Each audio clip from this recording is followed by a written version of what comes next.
Қайырлы таң халқым, амансыздар ма? Сіз бақыттысыз ба? Бақыт деген сөздің ережесі бар ма осы? Ал мен үшін жоқ сияқты. Бақытты сәттер ғана болады деуші еді.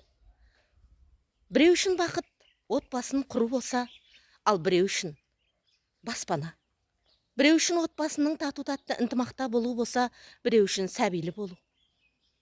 Біреу үшін қарызсыз өмір сүру болса, ал баз біреулер үшін тек қана денсаулық.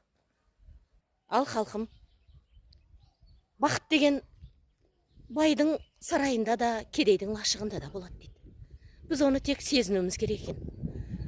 Бақыт бағалағанның басында, қадірлегеннің қасында дейді.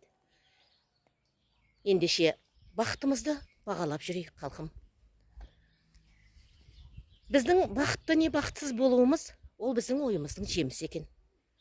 Ойымызға иелік етсек, бақытымызға да иелік етеді екенбіз. Ендеше бақытты болайық халқым. Әлсіз адам кек алады, мықты адам кешіреді. Ал бақытты адам ұмытып кетеді деген екен. Бақытты болайық. Күліп тұрып таңертең жайлы жатсаң сол бақыт. Күліп кіріп қонағың, күліп шықса сол бақыт. Дастарханда әрдайым наның тұрса сол бақыт. Бауырларың айнала түгел болса сол бақыт.